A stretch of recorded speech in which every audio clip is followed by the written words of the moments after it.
Hey, welcome, all my right thinkers. Thanks for tuning in to check out your boy, P-Funk, thinking right out here in the lab, in the wee hours of the morning, doing what I do for you. You know how I like to do. Let's go. Rightism, 25 rule to live by. Storytelling, story with a message and story for life. Here's a life lesson I'm about to give you. You tuning in and receiving them. We got a good thing going. But today is solid. Got to pay my due last respects. Okay, so get ready.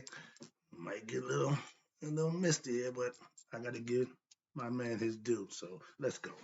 Right thing, right thinking mission, and that's what I'm on, is to enlighten, inspire, educate, and motivate you, the individual, to a higher spiritual level of enlightenment.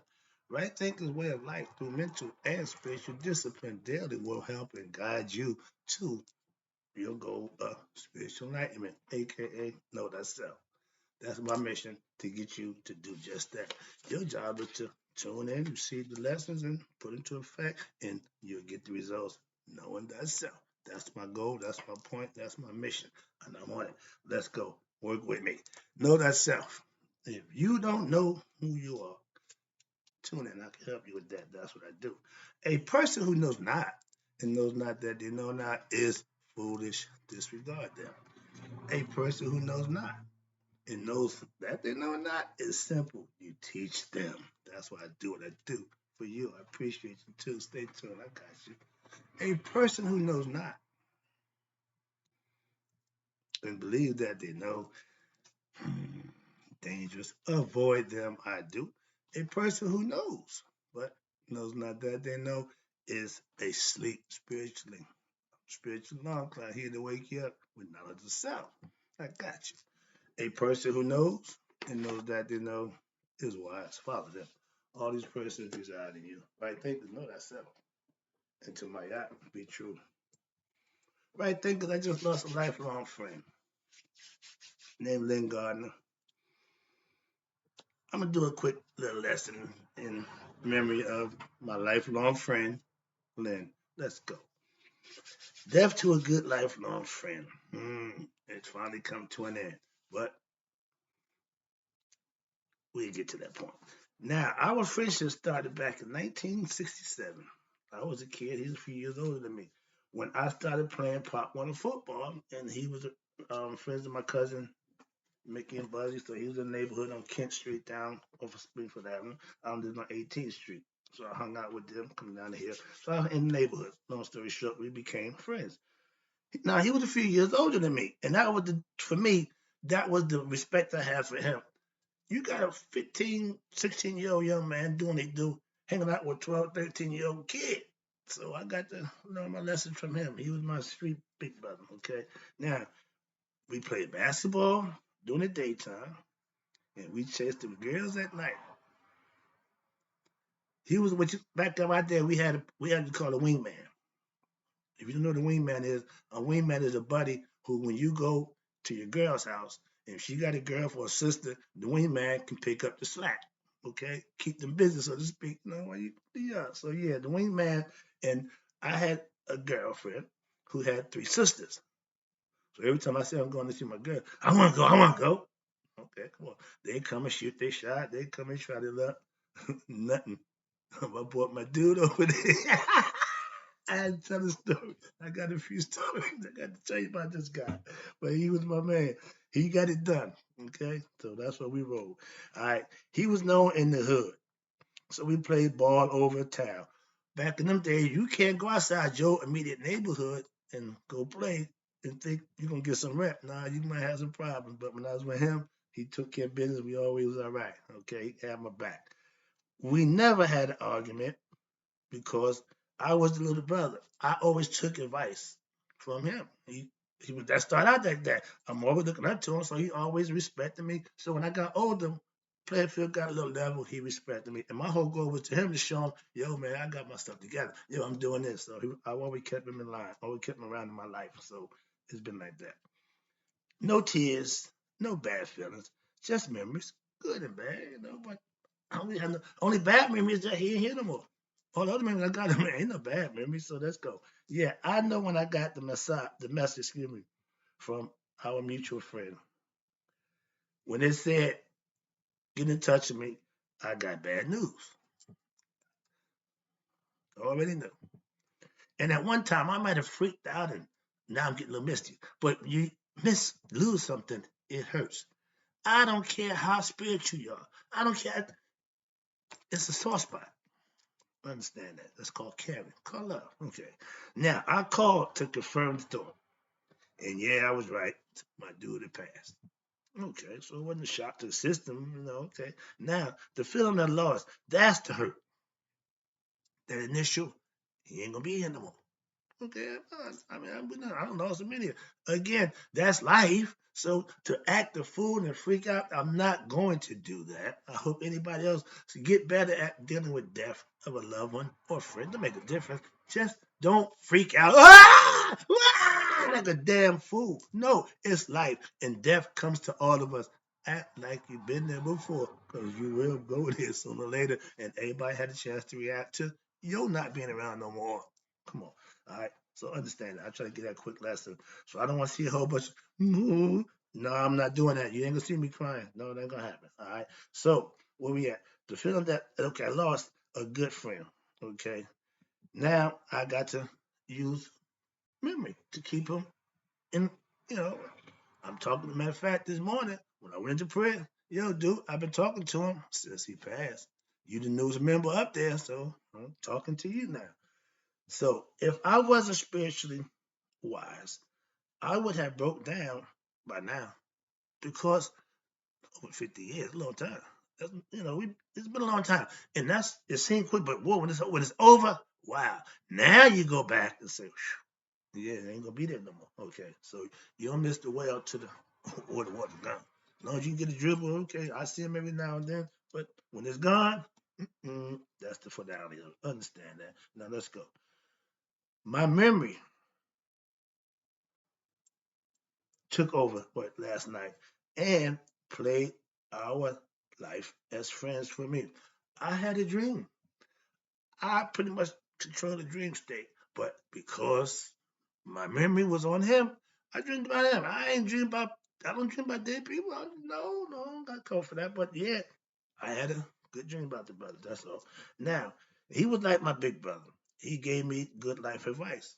hmm He don't probably know that, but yeah, he was a pretty important. Well, that 14 to 17 era right there, he was important for me. I had somebody to rely on. So it makes a difference. That's what I'm trying to show you. And if it's your big brother, friend, act like a big brother, as long as you getting it, that's all that matters. If he wasn't in my life, I would have missed that what I got from him. So understand that. Yeah. He was about 3 years older than me, and that's once we got grown, it wasn't a big deal. We was pretty much equal as men. He always respected me, so we had no problem. Now, I was a little brother, he had the ball playing playing basketball and the girls. That's what we did. We had something in common. I call him Captain Bullshit. I'll let you get that right on that. Why? There's a story that goes down. I want to try to get to it before I get to it at the end. I was told to me, I too, myself, pride myself as a ladies' man also. And we had that again in common. Now, he had a girl, pretty girl. He, just like he like he liked the other girl. But to his credit, all his girls is pretty. Okay, so he didn't deal with ugly women. And this one girl jealous of him or mad at him because he didn't make moves on her. I said, no, he liked pretty women. All right. Now, his girl was on point. All right. We would double date back in the day. Okay. 1 hour. I had a girlfriend too. Pretty girl. Okay. Again, young, dumb, and full of nonsense. So we was wild out. Yeah, we wasn't doing the right thing. Beautiful women we had girlfriends. I'll never forget that. But we had other girls too. He had my back on the streets and the hoop court back then. If I was on somebody's neighborhood and caught the foul, usually back then they were gangster and rough you off. No, I got the ball. So that's my man. I remember that. All right. Now, personally, he was the best wingman. I had a bunch of friends but my man, he got the job done. I had a bunch of wingmen who was good wingman. They just didn't get the job done. It wasn't my fault. If I take you and drop you off, it's on you after that. I give you right thing, the philosophy knowledge. What you do, it's on you after that. I just give it to you. I take you to the water. Drinking part is up to you. All right, so yeah, wingman. He was the best at what he did to get them girls. Well, he was the man. All right. Now I had a girlfriend. She had three sisters. Again, that's my girl. All right. When he came over, he got the job done. I would bring brothers over. They would shoot their game, and they fall short. We walking home, and man, yeah, okay. I tried to tell you. So I set up a date for him with her. Walking home, we comparing notes. I ain't going there. I want to go there, but I'm not gonna go there.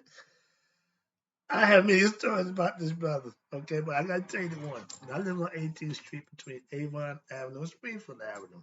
Nice little block, residential area, people lived around, and we had a block full of pretty girls. My man lived at 781 with his girl, pretty girl. He would go out the bathroom window, jump in the girl window next door, 783. He got a baby by his girl at 781. We got a baby at 783. He gave 785 a break, but he went to 787 and made another baby. That makes three. The 18th Street, everybody knows everybody, He was folklore. I was the man on the drug side, but when it comes to the women, Lenn had it. So I had to, Lenn, you got to wear that one, Jack. I don't know nobody else who can pull it up like that else. I would keep that story, Lenn. You got to take that one to the grave, my man. If I get a chance to speak, they're going to hear the story. But that's his claim to fame. That's my man. All right. Again, Captain Bullshit. I'm about to wrap it up. Cleaned up his act. Now, this is the part. Okay, here's the good part. Now, he was the reason why I changed about 15 years, about 10 over 10 years, all right? We would tell each other we're going to get together. No, we ain't thought twice about it. So when I ran into him again, he said, meet me at the gym at 12 o'clock at the Y. He hung out at the Y. So, okay, Saturday come up. I come down. I'm way down there, right down there. And I walked to the door, and he's standing there waiting. That was different. He telling me he go to church, he's baking. I'm freaking out. I said, this the Lenn Gordon I know? So the whole time we in there, and he's like the mayor. Everybody come in that gym, he know. We talking, we work. He do more working out with me. I go to the gym every day. I nod. You might get a good morning, but you get that. That's what you get from me. Not a bunch of jibber jabber. I got my book. I got my stuff to work out with. I come to work out. I ain't come to meet and socialize. I got one lady. I got two owls, two old white ladies. They funny because the one say, I ain't come here to work out. My husband, he got to do work out. He got a bad heart. I just come and hang out and meet people, socialize. So you got 80-something-year-old people walking around doing their thing. But if you 80 years old, you in the gym. You got nothing but my respect. So I want to be that dude. Why? If you still doing you at 80, you doing something right. Get in the gym, people. My man went to the gym all the time. Nevertheless, let's go. Okay, here you go. Captain Bullshit, clean life. But yeah, I call him Captain Bullshit. And with the stories I can tell you, you would agree. He the panty charmer. He would get the panties. Okay, he was the man. When it came to doing the do, he was mad.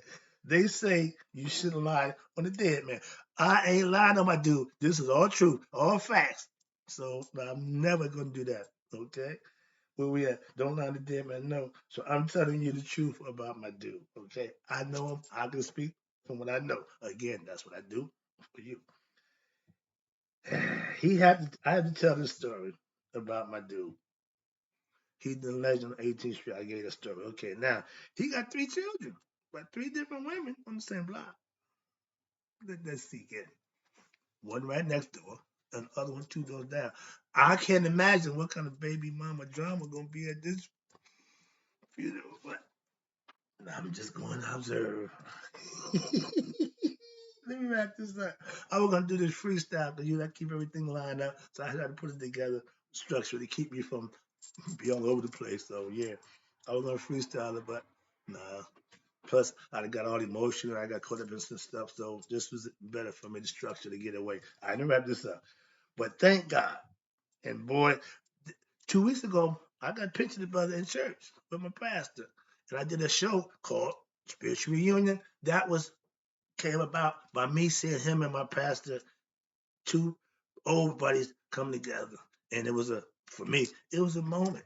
I didn't even get the picture. I took the picture with my two dudes. So, and when I told my pastor what happened, he said, "No." I said, "Yeah, we know, yeah." 2 weeks ago today, we was in church. I bring the church with me today to do. Got you. All right, let's go. I hope this does my dude good in honor of him. I don't know how many other people feel that way about him, but he was one of my best friends for life. Hope you enjoyed the lesson. I'm out.